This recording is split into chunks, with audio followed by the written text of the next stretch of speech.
இன்றைக்கி evening husband ஆஃபீஸ்லேருந்து கொஞ்சம் சீக்கிரம் வந்தனால சரி பசங்களெல்லாம் கூட்டிகிட்டு ஈவினிங் போல் போயிட்டு வரலாம் அப்படின்றதுக்காக ஃபனாத்திரியில் இருக்க கார்னிஷ் தான் போயிருந்தோம்.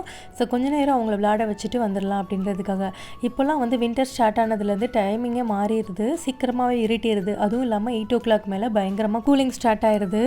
இந்த டிசம்பர் மந்த்தெல்லாம் ஸ்டார்ட் ஆனாலே கொஞ்சம் பயமாக தான் இருக்குது. ஸோ சென்னையில் பார்த்திங்கன்னா நிறைய பேர் சஃபர் ஆகிட்டு இருக்காங்க. கரண்ட் இல்லாமல், தண்ணி இல்லாமல், அதெல்லாம் பார்க்குறதுக்கே ரொம்ப கஷ்டமாக இருக்குது. ஸோ சின்ன சின்ன குழந்தைங்கள்லாம் வச்சுருக்கவங்க என்ன பண்ணுறாங்கன்னு கூட தெரியல. இன்ஷால்லா கண்டிப்பாக எல்லாருக்காகவும் துவா செஞ்சுக்குவோம். சீக்கிரமாக இந்த சிச்சுவேஷன் எல்லாமே மாறும். சரி கொஞ்சம் நேரம் பசங்களை விளையாட வச்சுட்டு அதுக்கப்புறம் கூட்டிகிட்டு போயிடலான்னு தான் இருந்தோம். பட் பசங்களுக்கு வரதுக்கு மனசே இல்லை. ஸோ அப்படியே 8 o'clock 8:30 ஆயிடுச்சு. 8:30 வரைக்கும் நல்லா விளையாண்டுட்டு இருந்தாங்க. அதுக்கப்புறமா கம்பல் பண்ணி தான் கூட்டிகிட்டு வந்தோம்.